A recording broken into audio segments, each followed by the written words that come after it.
from New Hanover County Schools Television, powered by students. This is your school news.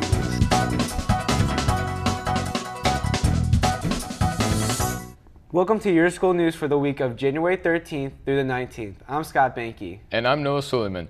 Topping our newscast this week, Board of Education holds first meeting of the new year. 22 teachers achieved national board certification, and pre-kindergarten registration is being held this month. Our top story this week is the New Hanover County Board of Education's monthly meeting. We have the board notes for the meeting held on Tuesday, January 7th at the Board of Education Center on South 15th Street. Our very own E.J. McGonigal was on hand at the meeting and joins us with the coverage and complete rundown of the board notes. E.J., we understand that this meeting had a surprise feature. That's right. And the surprise was how short the meeting was, coming in at just a little under 1 hour. In fact, it's been the shortest meeting that the board has held in the last 3 years. The meeting started with a Special Achievement Award presented to the New Hanover County Board of Education from the North Carolina School Boards Association. This award was presented to the board for the exceptional number of training hours acquired by the board as a group. Jeanette Nichols, chairman of the policy committee, presented a new fraternization policy and policy 5400 naming school system facilities to the board for first reading. Under consensus items, both personnel and budget amendments were presented and approved. The only item under old business was the public utility easement agreement with the Cape Fear Public Utility Authority at Eaton Elementary School. This was tabled once again with a request from someone from the authority to come and speak to the board at the February meeting. Under new business, the School Resource Officers Grant was presented and approved. 2 technology items were presented and approved: Microsoft Enrollment for Education Solution subscription and a sole source request for an iPad resolution for the Discovery Education Science Textbook Pilot Program. 3 HVAC items were presented to the board. First, an owner-preferred add alternates for HVAC equipment and direct digital controls on the Hoggard High School HVAC improvements project. Next, an owner-preferred add alternates for HVAC equipment and direct digital controls on the Noble Middle School HVAC improvements project. And finally, bids for the Myrtle Grove Middle School HVAC improvements phase 1. All of these HVAC projects were approved. Rounding out new business items were bids for Hoggard High School's gymnasium door replacement phase 2 and bids for Lakeside High School asbestos abatement were approved. The next regular Board of Education meeting will be Tuesday, February 11th at 5:30 p.m. at the Board of Education Center, 1805 South 13th Street. As always, if you cannot attend the meeting in person, you can watch the telecasts live here on the Learning Network or tune in for the rebroadcasts Wednesday nights at 8 p.m., Friday mornings at 8 a.m., and Sundays at 1 p.m. Board meetings can also be watched online at www.nhcs.net. That's your board notes for January. Back to you. In other news, James McAdams has been appointed to the interim principal for New Hanover High School after the resignation of former principal Todd Finn. Mr. McAdams retired from the New Hanover County Schools in August 2011 after working in the field of education for many years. During his career, Mr. McAdams served as the principal of Bolivia Elementary School, North Brunswick High School, and Farmville Central High School. He also served as principal of New Hanover High School before his retirement as principal of Ashley High School in 2011. I am very happy to be back as the interim principal of New Hanover. They've got a great staff. They're working very hard for trying to get the students to be prepared for their life in the future. And the teachers I have met so far, I've only been there for 3 days. They've been wonderful, and the students are very respectful. They're coming to introduce themselves to me, which I found out to be very pleasing. So I'm excited to be back. Serve the remainder of the 2013-2014 school year as interim principal. NHCS will advertise the open principal's position for NHHS in the spring of 2014. A candidate recommendation will be brought before the New Hanover County Board of Education for approval with a tentative start date of July 1st, 2014. 21 New Hanover County school teachers recently achieved National Board Certification. Presently, the district has over 400 National Board Certified teachers. Jamie Stauford joins us with the details on this exciting news. It truly is exciting news for New Hanover County Schools as we add 22 new names to the school system's National Board roster.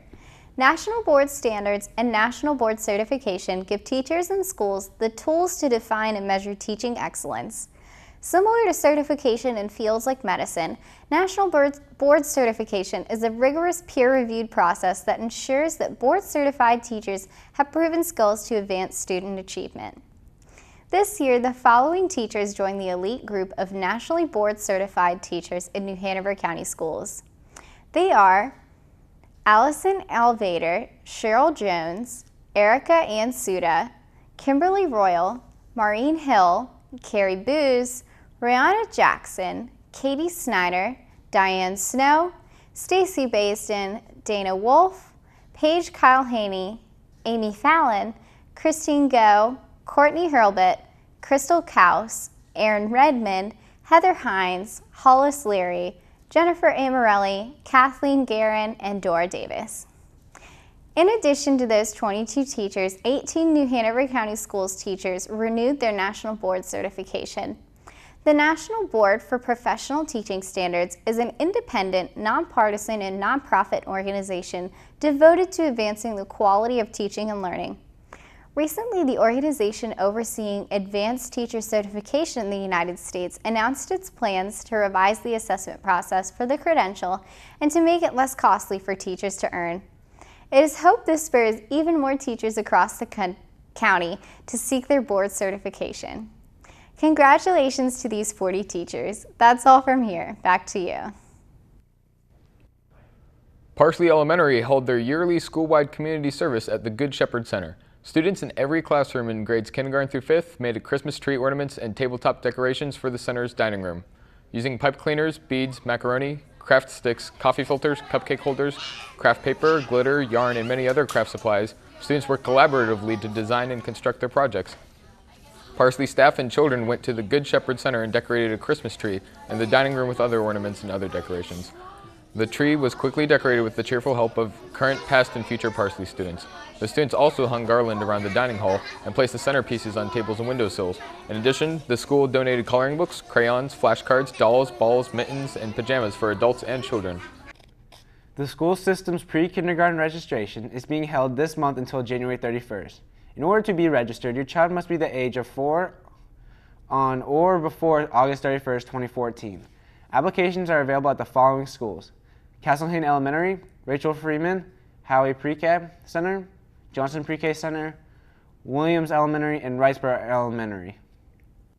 The application itself doesn't take very long, but getting all the documentation and the paperwork together that go along with the application sometimes takes a little legwork.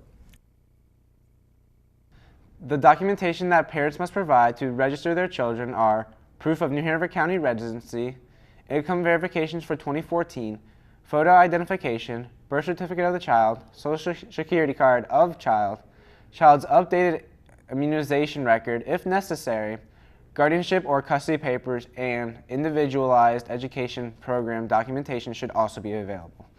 For additional information on the pre-K registration process, you can call 251-6155. Now, when your school news continues, Creed Razin is here with this week's exciting lunch menu forecast. Plus, coming up, College Park Elementary parents and staff hold a Paint the Park event. This is your school news on cable and online. Don't go, we'll be right back.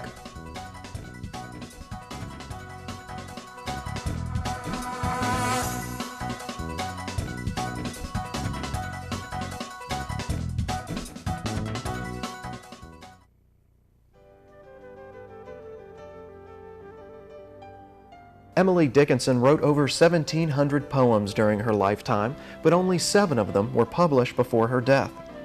Few people outside her family and few of her friends knew of her poetic genius. The extent of Emily Dickinson's gift was not generally recognized until 1955. This background in literature has been brought to you by New Hanover County Schools on the Learning Network of the Cape Fear. Mom, I'm not gonna go to college. What are you saying? You've got to go to college. Well, they offered me a job and... Son, college is much more important. No. Yes. No, Mom. Yes. Anyways, it's my decision. Okay, well then decide what degree you're going to get because you will go to college. Their tomorrow depends on your words today. The Hispanic Scholarship Fund has the information you need to help your kids go to college. Welcome back to Your School News. This month, our B block is devoted to a series of reports on school buses. New Hanover County Schools Transportation Department operates one of the safest school bus fleets in the state. Bus transportation is provided to elementary, middle school, and high school students living at least a mile and a half from their assigned school. All bus drivers must be 18 years or older and pass a bus driving program designed by the North Carolina Division of Highways and licensed by the NC Division of Motor Vehicles. During the month, our series, The Big Yellow Bus, will focus on driver training, care and maintenance, school bus safety, and the latest in school bus technology.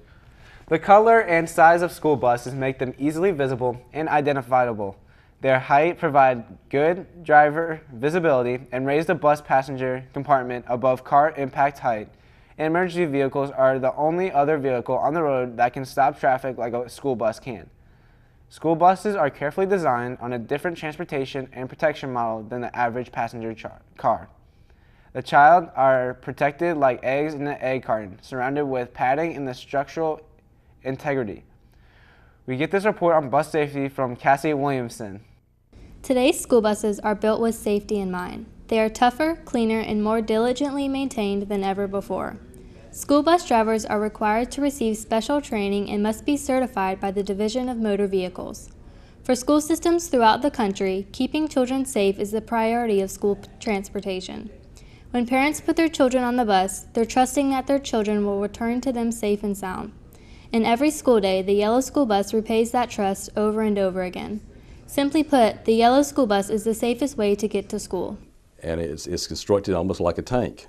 It's I think our buses weigh anywhere from 25,000 pounds to 35,000 pounds. So you think about it, you're riding in a 25 to 35,000 pound vehicle versus a car that weighs 3,000 or 4,000 pounds. So right there in itself, just the physical weight of the vehicle makes it safer than riding in a car.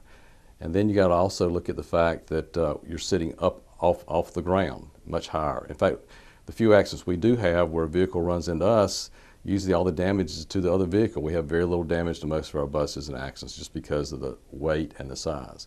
The consistency and routine that school buses provide cannot be measured. Students are picked up on time, arrived at school on time, and return home safely at a specific time each school day. For most communities, the routine of the school bus goes unnoticed, and it is that lack of attention that creates the most danger for the yellow bus. School buses are large and make frequent stops and can be frustrating to follow or share the road with. If there's any doubt in a person's mind, should I stop for a school bus or not? Stop. The safety of the student should always be first in this instance, okay? But if you just look at the laws themselves, if it's 2 lanes of traffic going in different directions and the stop sign comes out, vehicles in both directions should always stop. If you have 3 lanes of traffic, 2 lanes in opposite directions and a center turning lane, the stop sign comes out, everybody should stop in all directions. If you have 4 lanes of traffic, 2 lanes in different directions, and the stop sign comes out, everybody should stop. Now, if you have 5 lanes of traffic with 2 lanes in opposite directions and then a center turning lane, then only the traffic that's following the bus has to stop. And lastly, if you have lanes of traffic where you have a medium or you have a barrier between those lanes, then only the traffic that follows the bus has to stop. Mile for mile, the children are 7 times safer sitting on a school bus than riding in the family car. While there are school bus accidents, last year in New Hanover County there were 22 accidents with minor injuries. But these numbers are small when measured against the fact that school buses in New Hanover County log 2,654,000 miles each year. But despite this great record, we always ask, can school buses themselves be safer? There's been a lot of controversy about should you put seat belts on a bus or not put seat belts on a bus, and it kind of goes back to over the previous years. The reason they have not is basically 2 reasons. You know, one is how do you make a seat belt that for buses where in some cases you have 2 kids in a seat, sometimes you have 3 kids in a seat. So how do you make a seat belt work that will handle both 2 kids or 3 students? Okay. The other issue is that, you know, how do you make sure the students wear the seat belts? I mean, obviously, You know, when a driver is driving a bus, he can't be sure all the students are wearing seat belts or not wearing seat belts. And that's the reason the bus was done the way it was in the beginning. It was built compartmentalized between the seats so that, you know, if you are in a sudden stop, that you do hit the padded area which is close up in front of you or to the side of you and not thrown very far. New Hanover County Schools Transportation Department takes seriously the trust parents place in them to ensure a safe trip each school day on the yellow bus.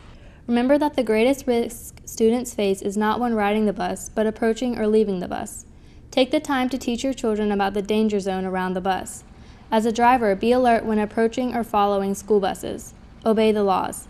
You'll not only increase the safety of student passengers, you'll avoid the new fines put into place in North Carolina. Reporting for Your School News, this is Cassie Williamson. Thank you, Cassie. School buses have remained distinctive in colors and basic shape for years, preserving their easy identification by the rest of our communities. However, beneath this familiar shape is a modern generation of school buses with dozens of improvements. New buses regularly incorporate new safety features, all designed with the goal of keeping children safe. You may not see all of them, as improvements are constantly being made both internally and externally with each new model. Different buses from different manufacturers will include different new features, but some examples are gate arms attached to the front of the bus help guarantee children walk out where the bus driver can see them at all times. Sleeping child alarm in the rear of the bus guarantees that driver checks each seat at the end of his or her route. New designs of the front windows, mirrors, and the driver's seat location give drivers a better view of the road and of students. Reinforced side panels resist side impacts. Increased emergency exit space allows quick and easy evacuation if necessary. Higher seat backs to increase the effectiveness of passenger protection. Higher visibility exterior markings to increase traffic awareness. Join us next week for part 3 of the Big Yellow Bus as we look at just how the New Hanover County bus fleet is serviced. It's time now for this week's lunch bill of fare. Gone are the days of mystery meat and the crabby hairnet wearing lunch lady. Across the county, school lunchrooms have gotten a facelift and a menu makeover. Creed Razin of our lunch menu analysis joins us now with the week's school lunch menu so parents, students, teachers, and everyone working with the new Hanover County school system can plan their lunchtime options. Here in the newsroom, I've had a chance to review this week's lunch menu. We have a lot of variety this week for lunch. Tacos, ravioli, and sub sandwiches are all available this week at your school. Let's take a look at this week's selections. On Tuesday, January 14th, we kick things off with a beef taco with Spanish rice, or for something a little less spicy, there's a grilled chicken sandwich. On a side, barbecue pinto beans, sweet potato, casserole, or a garden salad and fresh fruit. On Wednesday, January 15th, you can choose from either a submarine sandwich or cheesy breadsticks. On the side is a reviving fresh tomato and cucumber salad, a traditional garden salad, chilled pears, and fruit jello with topping. On Thursday, January 16th, we switch to a taste of Italy with mini ravioli, or something a little more American, a chicken fajita filet sandwich. On the side, roasted butternut squash, broccoli with cheese, a garnish salad, and fresh fruit. On Friday, January 17th, you're in luck as we end the week with everyone's favorite, pizza, or enjoy a turkey ham and cheese hoagie. On the side, macaroni salad, lima beans, a garden salad, and mixed fruit. For the weekend, I've got my healthy tip. This weekend for a snack, try any fruit or vegetable chips. They've got the crunchy you crave, but with the nutrition you need, as they all made by drying out your favorite fruits and veggies. Remember, it's all about eating right. After the weekend, have a healthy lunch at home, as it's Martin Luther King Jr. Day. It's not always easy to eat healthy on the go. Thank goodness your school cafeteria has well-balanced meals and snacks for you to choose each day of the school year. Now taking a look once again at your lunch entrees for the week, you've got some great selections with some really great sides to choose from. 2 items to be sure not to miss out on are fruit jello topping on Wednesday and roasted butternut squash on Thursday. That does it for this week's lunch bill of fare. From the newsroom, this is Creed Rasson. Remember, one should eat to live, not to live to eat. Back to you. Thanks, Creed. Don't forget you can also catch the lunch bill of fare during the morning show here on the Learning Network and get lots of healthy nutrition information online at www.nhcs.net/nutrition. Now don't go away. Coming up, College Park Elementary parents and staff hold a Paint the Park event. But up next, we've got the high school sports report with Russell Harrison. Russell will keep you updated on all the games for the coming week. Your school news will continue right after this break. But it would be safe to keep your distance until there's no secret that laughter makes you smile. Reliable sources say that chicken soup has found their way out of this year's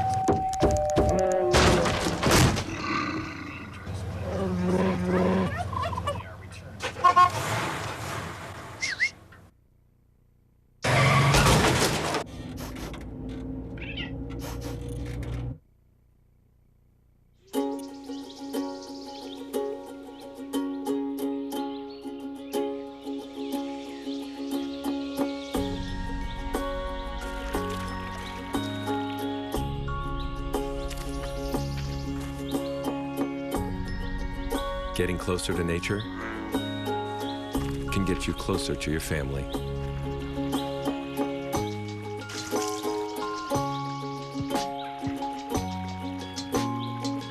Go to discovertheforest.org. A boy born in Joplin, Missouri was fascinated by anything with wheels and a motor. The odds of him winning both the Daytona 500 and the Brickyard 400 in the same year, 1 in 195 million. The odds of a child being diagnosed with autism, 1 in 110. I'm Jamie McMurray, and my niece has autism. Learn more at autismspeaks.org/signs. Welcome back to Your School News. It's time for sports with Russell Harrison. Welcome to this week's sports segment. I have the latest game scores and this week's upcoming games. I also have the conference standings as well. There will be some cross-town rivalry action going on. But first, we're going to get started with last week's basketball games. Last week at men's basketball, Haggard Vikings battled hard against West Brunswick and Haggard came short. They lost 74-48. The Ashley Screaming Eagles played against the Laney Buccaneers. This game was a tough battle for both teams, but Ashley had the better team. The final score of this game was 74-61. And the New Hanover Wildcats played South Brunswick and won. This was a really close game. The final score of this game was 53-50. And men's basketball this week, the Laney Bucks will be traveling this week to play against New Hanover Wildcats on Tuesday, January 14th, which will be an exciting game to attend. Haggard Vikings will be traveling over to South Brunswick as they try to take on the Cougars on Friday, January 17th. The Ashley Screaming Eagles are on the road this week. They face West Brunswick on Friday, January 17th as well. The conference standings for this week, leading the conference in men's basketball is New Hanover with a record of 4-0. Right behind them is Ashley in second place with a 3-1 record. Laney is in third with a 3-2 record, and trailing behind 2 spots behind Laney in fifth with a 2-2 record is Haggard. For girls conference, Ashley's in first with a record of 4-0. Laney's behind them in second with a record of 4-0. New Hanover is in third with a 3-1 record, and Haggard is in fourth with a record of 2-2. That's sports this week in New Hanover County Schools. Now don't go away. Your school news will continue right after this break. History's Timeline, a world of history in 60 seconds, brought to you by New Hanover County Schools. June 25th, 1950, the Korean War starts when North Korean forces invade South Korea. October 25th, 1951, Julius and Ethel Rosenberg are sentenced to death for espionage against the United States. November 6th, 1952, first hydrogen bomb exploded by the U.S. in the Pacific. May 29th, 1953, Edmund Hillary and Norkie Tenzing become the first men to climb to the top of Mount Everest. October 4th, 1957, Soviet space satellite Sputnik 1 is launched. This has been History's Timeline, an educational snapshot of the fascinating people, places, and events that have shaped our past.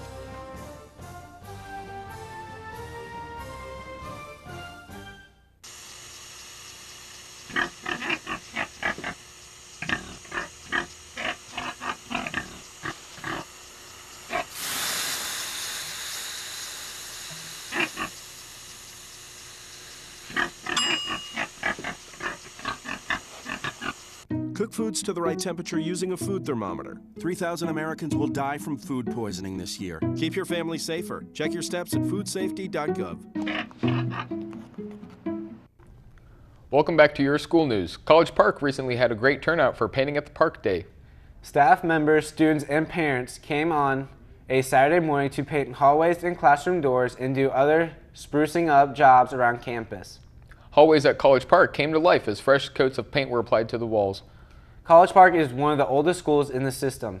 The pod system on campus allowed for the volunteers to break up into groups and tackle multiple jobs across the campus.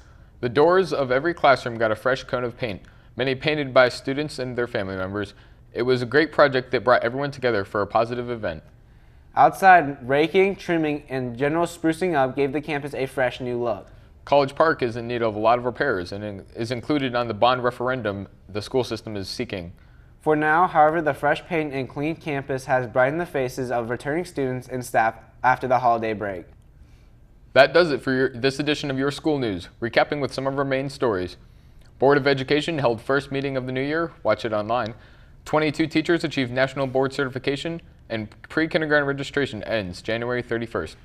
Remember, Your School News is on cable and online. And don't forget to start your morning with our light and lively morning show weekdays at 6 a.m. I'm Scott Benke. And I'm Noah Suleiman. On behalf of the entire YSN crew, thanks for watching New Hanover County Schools TV on the Learning Network of the Cape Fear. Have a great day. And a wonderful week.